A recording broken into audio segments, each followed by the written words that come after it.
ये डायबिटीज़ गलत खाने की एक रिफ्लेक्शन है। जब भी होगी तो बॉडी का हर सेल उसकी सजा भुगतेगा। इंडस्ट्रियल फूड्स लगभग सारे बंद करने चाहिए। चीनी बिल्कुल नहीं खानी चाहिए। जो क्रिस्टलाइन चीनी है ये सीधे खून में जाती है। फ्रूट्स की शुगर कुछ नहीं कहती, क्योंकि फ्रूट्स की शुगर डिफरेंट शुगर है। डॉक्टर खादिर वली ने पूरी ह्यूमैनिटी को 5 ग्रेन्स दिए हैं जो बीमारियों को भी ठीक करते हैं। वो रॉ फूड जो होते हैं इनमें इतनी ज़्यादा क्यूरेटिव वैल्यू है और इतने ज़्यादा वो न्यूट्रिएंट रिच होते हैं कि वो हमारी सेहत के लिए बहुत ही बढ़िया है। नमस्कार, D5 चैनल हिंदी देख रहे दर्शकों का मैं वंदना स्वागत करती हूँ। आज हमारे बीच retired chief medical officer doctor Amar Singh Azad ji हैं, जो कि चाइल्ड स्पेशलिस्ट होने के साथ साथ कम्युनिटी मेडिसिन पे भी काम कर रहे हैं। डॉक्टर साहब, आपका बहुत बहुत स्वागत है। थैंक यू जी, बहुत बहुत धन्यवाद जी आपका।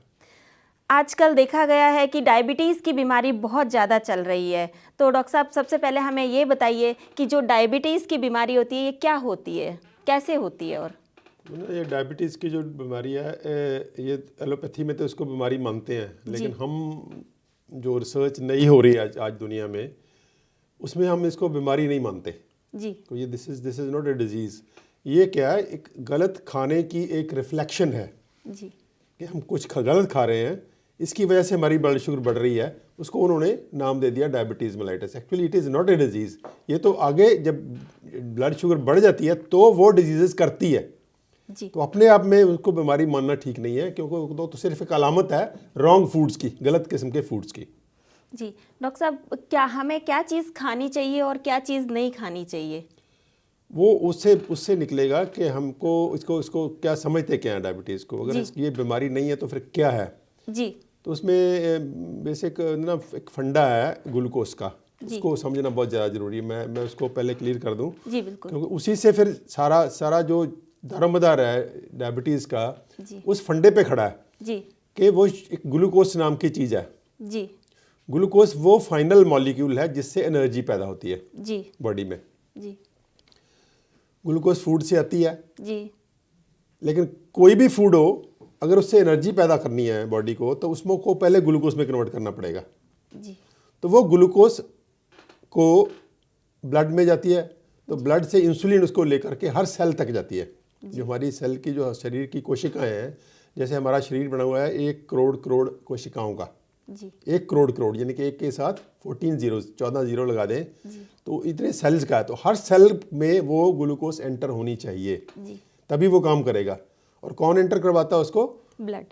ब्लड में जाती है वो, और इंसुलिन उसको एंटर करवा के आती है। उसकी जो चाबी होती है सेल की एंटर करवाने की, वो सेल में लॉक लगा हुआ है, सेल में हर चीज़ नहीं जा सकती जी। सेल में ग्लूकोज को एंटर करवाने की चाबी जो है वो इंसुलिन के पास है जी। तो इंसुलिन नाम का पदार्थ है हमारे बॉडी में जो पेंक्रियास में सिक्रीट होता है। वो उसको इंसुलिन को लेकर के सेल के दरवाजे तक लेके जाता है, उसको सेल के अंदर डाल के आता है जी। तो जब वो सेल के अंदर जाती है तो वहाँ पे कुदरत ने जनरेटर लगाए हुए हैं जी। उस सेल के अंदर। देखो कुदरत की क्या, हम एक जिसका अजूबा है हमारा शरीर कि सेल जो खुद माइक्रोस्कोपिक है, जो खुद उसको खुर्दबीन से देखना पड़ता है, उसके अंदर कुदरत ने एक जनरेटर लगाए हुए हैं जिससे ऊर्जा पैदा होती है। क्योंकि कुदरत बॉडी के पास अलग से कोई जनरेटर नहीं है ऊर्जा पैदा करने का। हर सेल का अपना जनरेटर है, उसको बोलते हैं माइटोकॉन्ड्रिया। तो माइटोकॉन्ड्रिया में जाके जो ग्लूकोज है ऑक्सीजन के साथ मिलके ऊर्जा पैदा करती है, जिसका फाइनल नाम होता है ATP, adenosine triphosphate. Adenosine triphosphate के बिना हमारा कोई सेल काम नहीं कर सकता जी। फाइनल जो एनर्जी की फॉर्म है उसको बोलते हैं हम एटीपी। एटीपी बनती है ग्लूकोज और ऑक्सीजन को रला के माइटोकॉन्ड्रिया के अंदर। जो माइटोकॉन्ड्रिया हम बोलते हैं ये सेल के जनरेटर हैं जी। तो उसी एनर्जी से हमारे सेल का हमारी बॉडी का हर सेल काम करता है। यानी कि हमारी बॉडी जितनी हम काम करते हैं, चाहे वो हार्ट बीट कर रहा है, सांस चल रहा है, हर सेल हज़ारों, एक सेल हज़ारों काम करता है जी। वो सारे के सारे काम किस चीज़ पे बेस्ड है? उस ऊर्जा पे, उस एनर्जी पे बेस्ड है जो ग्लूकोज से पैदा होनी है। तो ग्लूकोज इतनी इंपॉर्टेंट मॉलिक्यूल है, इतना इंपॉर्टेंट चीज़ है हमारे लिए, तो वो हमको फूड से आना है जी। लेकिन उसमें दूसरी एक दिक्कत है कि वो ग्लूकोज एक पर्टिकुलर मात्रा में ब्लड में हर वक्त रहनी चाहिए, क्योंकि ग्लूकोज का कोई स्टोर नहीं है बॉडी के पास। बॉडी के पास कोई ऐसा अंग नहीं है जो उसको स्टोर कर लेगा जी। कोई ऐसा मतलब ऐसा है ना, हमने किचन में कोई चीज़ बनानी है तो जो फालतू चीज़ होती है स्टोर में रख देते हैं कि बाद में ले लेंगे। तो बॉडी के पास ऐसा कोई स्टोर नहीं है जो को ग्लूकोज को संभाल के रख ले और फिर मैं जब भी उसको जरूरत पड़े तो उसको ब्लड से ही लेनी पड़ेगी। तो ब्लड में ही सर्कुलेटर जो बह रहा है ब्लड, उसी में से ग्लूकोज रहती है, वो अंतड़ियों से आती है, फूड से आती है और ब्लड में आ जाती है। वो जो कहीं स्टोर नहीं हो सकती, तो ब्लड से ही वो इंसुलिन पकड़ के उसको सेल में लगे। इसका मतलब हमारे ब्लड में हर वक्त ग्लूकोज प्रेजेंट होनी चाहिए। कितनी होनी चाहिए? जिसकी रीडिंग हम बोलते हैं 100 मिलीग्राम पर डेसीलीटर। उस डेसीलीटर का मतलब हर 10 मिलीलीटर में 100 मिलीग्राम शुगर चाहिए। 1 लीटर में कितनी हुई? 1 ग्राम, यानी कि 1000 मिलीग्राम, 1 ग्राम। और 5 लीटर हमारे खून होता है 5 ग्राम। लेकिन हमारी पूरी बॉडी के पूरे खून में at a time 5 gram sugar चाहिए। 5 ग्राम का मतलब 1 चम्मच, 1 चम्मच में 5 ग्राम होते हैं। तो ये 5 ग्राम हमको 24 घंटे चाहिए हर वक्त। इसका मतलब है जैसे जैसे बॉडी हमारी यूज कर रही है वैसे वैसे वो फूड से हमको अंतड़ियों से मिलना चाहिए। तो अगर वो ज्यादा हो जाए तो क्या होता है उसको समझना ज़्यादा जरूरी है। मान लीजिए 1 चम्मच की बजाय 2 चम्मच उसमें आ जाए तो रीडिंग कितनी हो जाएगी? 200। 100 की बजाय 200 तक बॉडी कहती है कोई बात नहीं, मैं हैंडल कर लूंगी, बॉडी को कोई तकलीफ नहीं होती 200 तक। लेकिन अगर तीसरा चम्मच भी डाल दे तो रीडिंग हो जाएगी 300। वो बॉडी नहीं हैंडल कर सकती। बॉडी कहती है नहीं ये ज़्यादा है, ये मैं हैंडल नहीं कर सकती। क्या होता है, क्यों हैंडल नहीं कर सकती? बॉडी को क्या तकलीफ क्या है? क्योंकि ब्लड जो है फ्लोइंग है, वो लिक्विड है, उसको फ्लो करना है। और फ्लो कहाँ से करना है? इतनी break break break break break blood vessels हैं, कितनी है वो? लाखों किलोमीटर।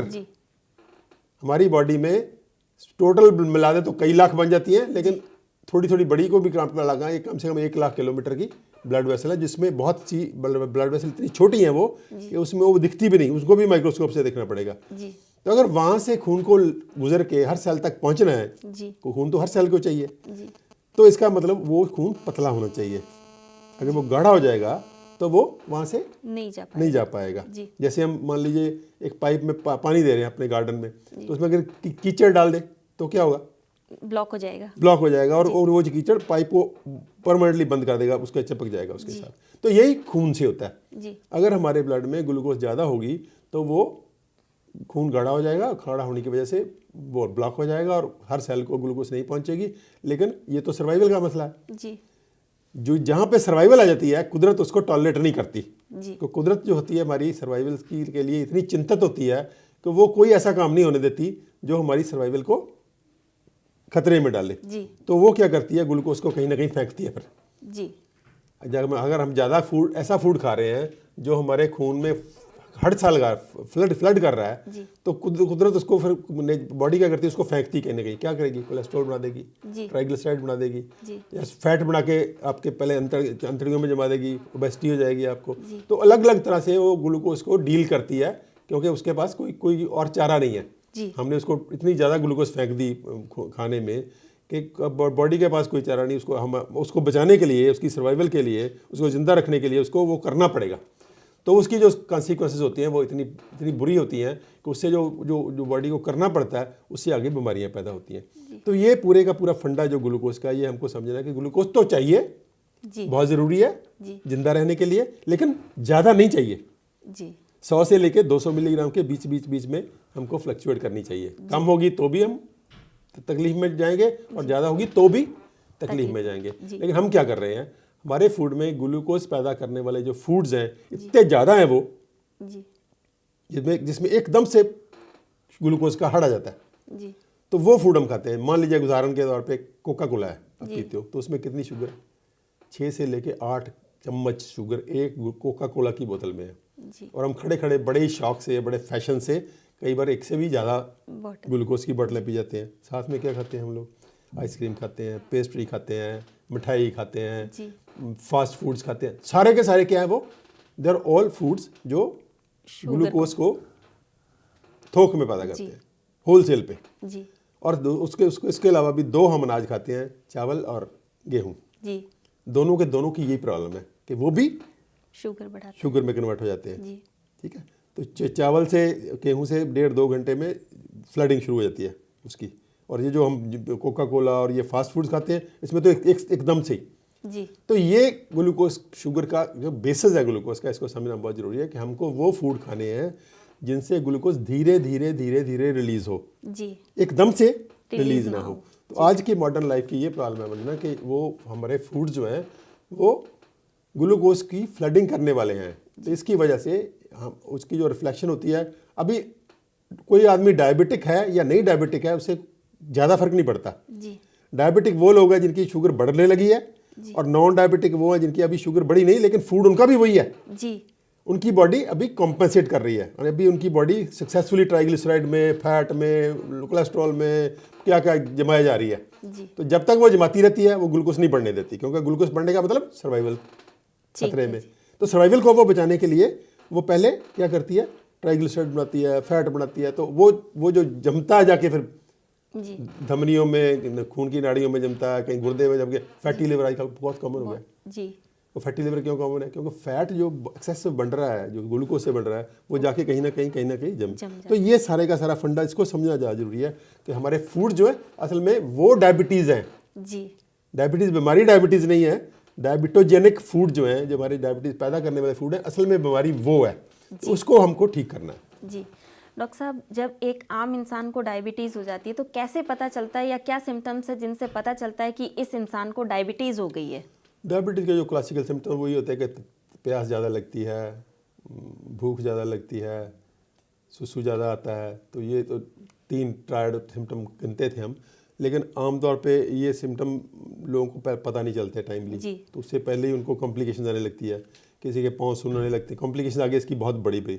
तो पूरे के डायबिटीज़ जो एक्सेसिव शुगर है, जैसे मैंने बोला कि एक्सेसिव शुगर जब भी होगी तो बॉडी का हर सेल उसकी सजा भुगतेगा। जी हर सेल, जो सेंसिटिव ज़्यादा होगा वो जल्द पहले भुगतेगा, और जो थोड़ा सेंसिटिव कम होगा वो देर में भुगतेगा। मान लीजिए सबसे पहले बॉडी क्या करेगी, वो एक्सेसिव शुगर को गुर्दे में डालेगी कि निकालो इसको।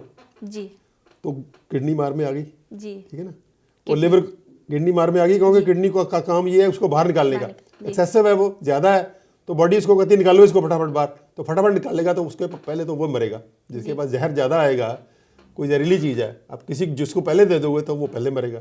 तो पहले किडनी मार में आएगी, फिर लिवर को बॉडी बोलती है इसको फटाफट दूसरी चीज़ों में बदलो, तो वो लिवर मार में आ जाएगा, फैटी लिवर हो जाएगा, तो उसमें प्रॉब्लम आएंगी। इसी तरह नर्वस सिस्टम हमारा बहुत सेंसिटिव है। अगर वहाँ प्रेग्नेंट है बच्चा उसकी पेट में है तो वो बहुत ही जल्दी मार में आएगा। तो आंखों का जो हमारा सिस्टम है वो बड़ा सेंसिटिव है, वो मार में आएगा। तो लगभग कोई अंग नहीं बचता जिसकी मार में आए। सबसे जो खतरनाक है वो वही है जहाँ से हमने ग्लूकोज वाला फंडा समझने की कोशिश की थी कि जब खून में ग्लूकोज ज़्यादा तो वो क्या करेगी, खून की नाड़ियों के अंदर चिपकेगी। जी शुगर का क्या चिपकती है ना, हम थोड़ा सा उंगली पे लगाना क्या होता है, चिप करने लगता। तो वो चिपचिपाहट खून की नाड़ियों में जाएगी। खून की नाड़ियाँ चिपचिपाहट वाली होगी ना, तो उसके साथ जो भी थोड़ा सा जमता रहेगा, तो वो क्या होगा, खून की नाड़ियों में क्या होगा, उसकी एक तो इलास्टिसिटी खत्म हो जाएगी। खून की नाड़ियों को इलास्टिक होना बहुत जरूरी है, खुला रहना और उसका इलास्टिक होना, क्योंकि खून जब जाता है तो ब्लड वेसल खुल जाती है, और जब निकल जाता है फिर थोड़ी फी, तो वो लगातार क्या करती है, वो पल्सेट टाइप जैसे हार्ट बीट करता है, उसके साथ ही जो धमनी है, खून की नाड़ी वो भी करती हैं। अगर उसकी इलास्टिसिटी खत्म होगी, लचक खत्म होगी, तो क्या होगा, वो नहीं करेंगी, तो वो खून की सप्लाई कम हो जाएगी। जिस अंग की भी कम होगी वही अंग बीमार हो जाएगा। तो ये बेसिक फंडा वही है कि ग्लूकोज हमारे ब्लड में ज़्यादा है, हमारी ब्लड वेसल सफ़र कर रही है। ब्लड वेसल क्योंकि हर अंग को चाहिए, हर अंग सफ़र करेगा उसका, तो पूरे का पूरी बॉडी उसमें उसकी मार में आ जाती है। तो इसको सभी कहते हैं कि मदर ऑफ ऑल डिजीजेस, कि जहाँ पे वो जाके चिपकेगी वहाँ से कोई ना कोई आइटस हो जाएगा, जिसको हम आइटस बोल देंगे। आर्थराइटस है, ये क्या वस्कुलाइटस है, ये पैंक्रियाटाइटस है। तो वो कहीं भी जाएगी तो वो चिपचिपाहट है, तो वहाँ पे इन्फ्लेमेशन होगी तो आगे के फिर चेन ऑफ रिएक्शंस बनता है, जिससे वो पर्टिकुलर अंग जो है डैमेज हो जाता है। अल्टीमेटली क्या डायलिसिस पे आ रहे हैं लाखों लोग, अभी गुर्दों के क्या नकली डायलिसिस करवानी पड़ रही है उसको, तो लोगों के पैर खराब हो रहे हैं। तो अब जब मान लीजिए ब्लड वेसल आपका कॉम्प्रोमाइज्ड है, सब टांगे जो पाँव है उसको डायबिटिक फुट बोलते हैं हम लोग। तो डायबिटिक फुट का क्या मतलब है कि उसमें वो जख्म हो जाता है, वो जख्म सूखता नहीं है, तो अल्टीमेटली वो जख्म इतना ज़्यादा भद्दी शक्ल ले जाता है कि टांग काटनी पड़ती है। कई बार उंगलियां भी कटवा देते हैं। हाँ, जो भी जितना वो डिपेंड करता है कि कितना डैमेज हुआ है। जी। अगर बहुत बड़ा हो गया तो टांग भी काटनी पड़ेगी, जी। अगर छोटा है तो उंगली काटनी पड़ेगी। तो क्यों होती है वो? क्योंकि एक तो उसकी ब्लड सप्लाई कम हो गई, खून की धमनियाँ नैरो हो गई, ब्लड सप्लाई जारी रही। अब दूसरी आपकी वो जो नर्व्स हैं वो वीक हो गई, आपको पता नहीं चला, आपको चोट लगी, आपको दर्द ने बचाना था, दर्द होती नहीं आपको, पैर सुनना है आपके, जी। तो आपको चोट लगी तो जख्म हो गया, जख्म ठीक नहीं हो रहा क्योंकि ब्लड वेसल वहाँ पूरा खून नहीं पहुँच रहा। फिर इम्यूनिटी भी इनकी लो हो जाती है, डायबिटीज वालों की इम्यूनिटी बहुत लो होती है, एक बार उनको इन्फेक्शन हो जाए तो वो बार बार होता रहता है, ठीक ही नहीं होती, तो वो डायबिटिक फुट हो जाता है। तो ये पूरी की पूरी कॉम्प्लिकेशंस हैं उसकी, लेकिन उसका फंडा वही है जिसको हमको समझना है कि फूड गलत है, जी। गलत फूड है, उसकी वजह से ग्लूकोज ज़्यादा हार्ट फ्लड होती है, उसको हमको ठीक करना है। जी डॉक्टर साहब, क्या हमें खाना चाहिए ऐसे में? उसमें हमको जो वो फूड खाने हैं जो बैलेंस भी हो, उसमें सारे के सारे न्यूट्रिएंट्स हों, खुराकी तत्व पूरे हों, और ग्लूकोज धीरे धीरे धीरे धीरे रिलीज हो। जी। उसमें पहले शुरू में ये जो उसमें 2-3 झूठ जुड़े हुए हैं इसके साथ, वो भी हमको करने चाहिए शेयर, जी बताइए। स्रोतों से। सबसे पहले ये 50 साल से भी पहले ये रिसर्च आने लगी थी कि जो शुगर है, जी। चीनी हम लोग बहुत ज़्यादा खाते हैं, जी। तो इसकी वजह से लोग बीमार हो रहे हैं। जी। अभी शुगर लॉबी तभी बड़ी स्ट्रांग थी उस टाइम पे अमेरिका में, जहाँ पे रिसर्च हो रही थी। उन लोगों ने एक रिसर्चर को, आंसल कीज था उसका नाम, जी। आंसल कीज एक ही रिसर्चर था वो, उसको बहुत बड़ी अमाउंट पैसे की देके उसको बोला कि आप ये जो शुगर वाली रिसर्च है इसको किसी तरीके टालो, क्योंकि हमारा तो बहुत नुकसान हो जाएगा। उस बंदे ने क्या किया, 22 मुल्कों की रिसर्च की, जी। और उसको 22 मुल्कों की रिसर्च करके उसमें कोई पैटर्न मिला ना उसको, जी। कि जिसको वो पैसा जस्टिफाई कर सके कि मैंने पैसा लिया इनसे, तो कैसे इसको जस्टिफाई करेगा। तो उन्होंने क्या, 7 कंट्री निकाल लिए जिसमें कोलेस्ट्रॉल हाई थी और साथ में हार्ट अटैक भी ज़्यादा था। जी। तो उसने 22 देशों को, बाकी 15 देशों को खा गया। जी। उसमें से 8 ऐसे थे जिनमें कोलेस्ट्रॉल कम थी और फिर भी हार्ट अटैक ज़्यादा थे, और 7 ऐसे थे जिनमें कोई पैटर्न ही नहीं था। तो उन 7 देशों को जो उसको जहाँ पे कोलेस्ट्रॉल हाई थी और हार्ट अटैक, उसको करके उसने कह दिया कि कोलेस्ट्रॉल की वजह से सारी समस्या हो रही है, इसके घी मत खाओ, तेल मत खाओ, और कोलेस्ट्रॉल वाली दवाइयाँ खाओ। जी। अब पूरे 45 साल पूरी ह्यूमैनिटी को बेवकूफ़ बनाया गया। आज आके पता फिर आ गया कि चीनी खाने वालों को ये शुगर की बीमारी ज़्यादा होती है, जो क्रिस्टलाइन शुगर है, इंडस्ट्रियल शुगर है। अब घी तेल से, कोलेस्ट्रॉल से इसका कोई वास्ता ही नहीं है। जी। तो एक तो ये झूठ शुगर के साथ जुड़ा हुआ है, चीनी के साथ, कि चीनी बिल्कुल नहीं खानी चाहिए। जो क्रिस्टलाइन चीनी है ये सीधी खून में जाती है, जी। तो उसकी भी बहुत जल्दी बढ़ाती है, उसको हमको चीनी नहीं खानी। वो जो झूठ था फैट वाला, वो एक्सपोज हो गया हुआ है। अभी चीनी इज द मेन कल्प्रिट, चीनी को नहीं खाना। एक तो चीनी और चीनी से बनी हुई चीज़ें, ठीक है। जैसे जो आपके जितने फूड्स हैं चीनी से बने हुए, जो आइसक्रीम है, चाहे कोका कोला है, चाहे जो भी है, वो दुश्मन है, वाइट पॉइजन, जिसको वाइट पॉइजन कहते हैं। वाइट शुगर है वो नहीं, white sugar is a white poison, जी। तो उसको नहीं खाना हमको। उसकी बजाय अगर खानी है थोड़ी बहुत, तो वो क्रूड शुगर, जो गुड़ शक्कर है, वो ज़्यादा बेटर है। जी। दूसरे जो फूड्स हैं, फास्ट फूड्स नहीं खाने। जी। फास्ट फूड सारे के सारे वो फूड्स हैं जिनमें शुगर बहुत तेज़ी से बढ़ती है। जी। तो कोई फास्ट फूड नहीं खाना। जी। इंडस्ट्रियल फूड्स लगभग सारे बंद करने चाहिए, क्योंकि they are bad foods by one parameter और द अदर, किसी न किसी पैमाने से, मापदंड से वो बैड फूड्स हैं। जी। कोई भी फूड जो इंडस्ट्री के वाया होके आ रहा है वो नहीं खाना। जी। ऑयल्स खाने हैं, गुड ऑयल्स खाने हैं, लेकिन बैड ऑयल्स नहीं खाने। बैड ऑयल्स कौन से? रिफाइंड ऑयल बहुत बैड ऑयल है। जी। फैट्स की जो रिसर्च थी, ये भी अभी गलत प्रूव हो चुकी है कि इन लोगों ने कहा कि रिफाइंड ऑयल अच्छे हैं, दूसरे अच्छे नहीं, तो वो फिर कभी बात कर लेंगे, थोड़ी लंबी है। जी। तो वो रिफाइंड ऑयल नहीं खाने, गुड ऑयल्स खाने हैं। गुड ऑयल्स का मतलब देसी घी, सरसों का तेल, अलसी का तेल, खोपे का तेल, मूंगफली का तेल और तिल का तेल। जी। ये और रॉ जो रॉ फॉर्म में कोल्ड प्रेस्ड, जी। तो ये खाने हैं हमको ये खाने हैं। दूसरी बात, जो फ्रूट्स वाली थी कि शायद डायबिटीज को फ्रूट नहीं खाने देते थे ये लोग। जी। हमारे पास पेशेंट था जो 15 साल से आम नहीं खाया, 15 साल से चिक्कू नहीं खाया, केला नहीं खाया, तो ये सारे का सारा बोगस प्रूव हो गया कि ये भी रिसर्च ठीक नहीं है। फ्रूट्स की शुगर कुछ नहीं कहती, क्योंकि फ्रूट्स की शुगर डिफरेंट शुगर है, तो ग्लूकोज नहीं है वो फ्रक्टोज है, और बॉडी में एक मैकेनिज्म है, वो फ्रक्टोज को धीरे धीरे ग्लूकोज में बदलती है। जी। तो फ्रूट्स शुगर को खराब नहीं करते, उल्टा ठीक करते हैं। जी। Fruits are curative for diabetics, not a cause of diabetes. तो फ्रूट्स हमको खाने हैं। जी। फ्रूट्स खाने हैं। और दूसरा आ गया जो गेहूं और जिसका चावल का बदल है वो हमको चूज़ करना है, वो बहुत ज़रूरी है क्योंकि गेहूं और चावल हमारे ऊपर ठोस दिए गए हैं पिछले 60-70 साल में। Actually this was not the basic food, ये मूल अनाज कभी भी नहीं थे जी। ह्यूमैनिटी का मूल अनाज कभी भी चावल और जो गेहूं नहीं थे। मूल अनाज हमारे मिलेट्स थे जी। हर रीजन का, दुनिया में हर रीजन का एक मिलेट है, आपको कहीं भी चले जाओ आप जी। कोई दुनिया का ऐसा कोना नहीं जहाँ पे कोई मिलेट ना हो। जी। हर हर हर हर हर हर कोने में एक मिलेट है और मिलेट खाने वाले लोग बहुत हेल्दी है। जो भी चावल खाएगा या गेहूं खाएगा वो बीमार होगा। ये जितने इतने पेट बढ़े हुए लोगों के आगे, बहुत लोगों के ओबेसिटी नहीं भी होती तो भी पेट आगे बढ़ा होता है, तो वो सारे का सारा कहीं ना कहीं गेहूं से या चावल से जुड़ा हुआ है। कहने का मतलब आपका ये है कि जो है हमें रॉ फॉर्म में जैसे बाजरे का है आटा वो खा लेना चाहिए, या फिर जो है मक्की वगैरह हैं ये सब खाने चाहिए। हम ग्रेन्स को तीन मतलब गेहूं डायरेक्ट नहीं खा करके और मिक्स करके खा सकते हैं उसमें। नहीं, उसका वो मिक्स वाला भी अकेला खाने से बेटर है, लेकिन हमको हमारे पास बेस्ट सोल्यूशन है एक। मैं पहले आपको वो बता दूं कि बेस्ट क्या है हमारे पास जी। हम अनाजों को, जो ग्रेन्स हैं उनको 3 हिस्सों में बांटते हैं। इसको हम एक को हम बोलते हैं नेगेटिव ग्रेन्स जी। गेहूं और चावल दोनों नेगेटिव ग्रेन्स हैं क्योंकि ये बीमार करते हैं जी।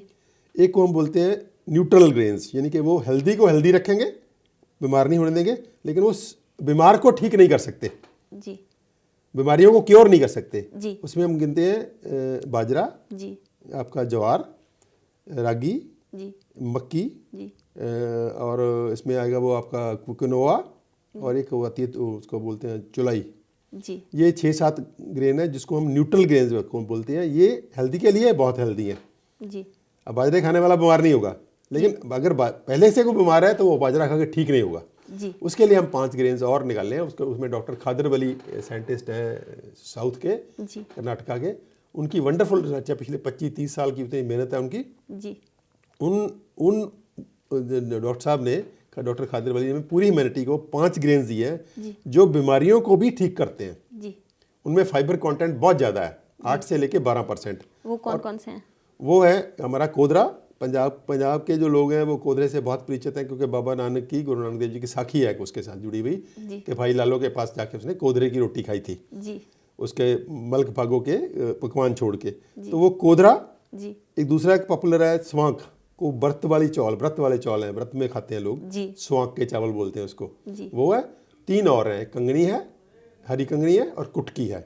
इसके अंग्रेजी में नाम है, जैसे कोदरे को हम बोलते हैं कोडो मिलेट, जी, कंगनी को बोलते हैं फॉक्सटेल मिलेट, जी, उसको हरी कंगनी को बोलते हैं ब्राउन टॉप मिलेट, जी, लिटिल मिलेट बोलते हैं कुटकी को, और ये जो स्वांक को बोलते हैं बार्नयार्ड मिलेट। जी, तो ये 5 मिलेट हैं जो फॉर्चुनेटली इंडिया में सारे के सारे हैं, पांचों के पांचों, और साउथर्न स्टेट्स ने इसको रिवाइव कर लिया, पर्टिकुलरली कर्नाटका और तमिलनाडु ने जी, इसको मैसिवली वो पर बड़े पैमाने में उगा रहे हैं।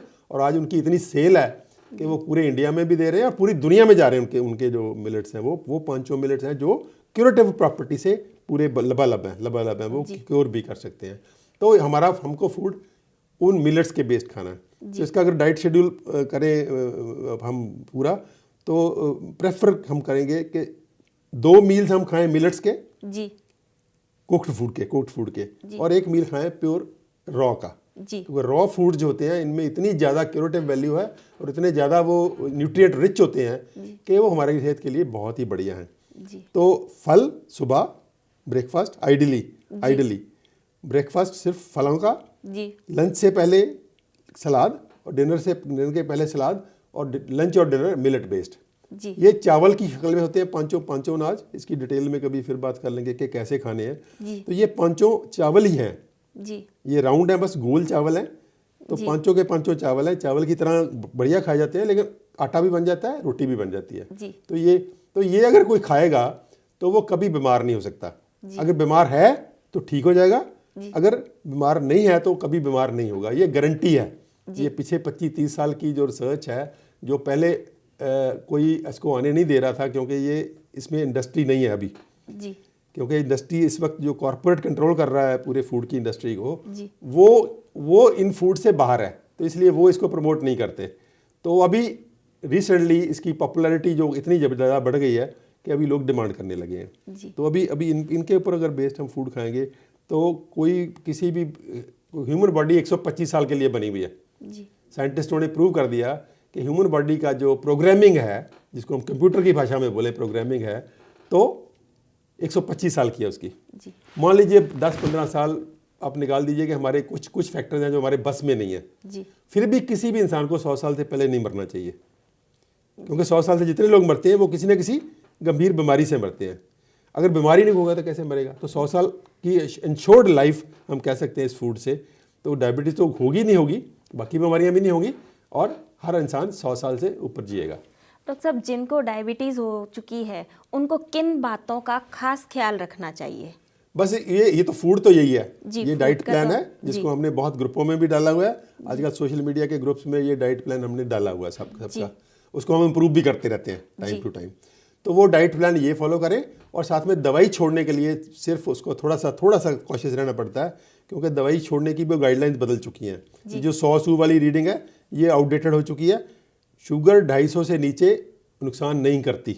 जी जो हार्मफुल शुगर है वो है 250 से ऊपर, जी जो फिंगर से करते हैं। अगर वो वेन से लिया जाए तो 225। जी तो उसके नीचे रख के उसको शुगर को उसको दवाई को धीरे धीरे बंद कर देना पड़ता है। तो शुगर की दवाई 80% लोगों की 1-2 हफ्तों में ही बंद हो जाती है, जी और इसी तरह ब्लड प्रेशर की दवाइयाँ बंद हो जाती हैं। जी तो अगर 20% जो बाकी होते हैं, जो मल्टी ड्रग्स पे होते हैं या मल्टीपल डिजीजेज हैं उनको, तो थोड़ा टाइम ज़्यादा लगता है। तो शुगर के 100% क्योरेबल है जी सिर्फ फूड से। बाकी तो अभी तो होम रेमेडीज की बात नहीं की है हमने, किसी और बहुत चीज़ें हैं जी जो उसकी हेल्प ली जा सकती है अगर ज़रूरत हो किसी पेशेंट में। जब अगर कोई फूड से थोड़ा सा लंबा हो रहा है तो हम कुछ होम रेमेडीज़ की हेल्प ले सकते हैं, कोई हर्बल ड्रग्स है उसकी हेल्प ले सकते हैं। तो अभी वो तो अलग बात है, योगा की हेल्प ले सकते हैं। तो there are large number of natural pathies जिनमें कोई दवाई नहीं खानी, हार्मफुल दवाई नहीं खानी। हार्मफुल दवाई खाने की ज़रूरत नहीं है, बिल्कुल भी ज़रूरत नहीं है। डॉक्टर साहब, क्या एलोपैथिक की दवाइयाँ दुष्प्रभाव भी डालती हैं? एलोपैथी की दवाइयाँ तो बहुत ही दुष्प्रभाव डालती हैं। एलोपैथी में तो प्रूव हो चुका है, आज मेन स्ट्रीम जर्नल्स में आ चुका है कि क्रॉनिक डिजीज़ में कोई भी chemical intervention is much more harmful as compared to not taking any treatment.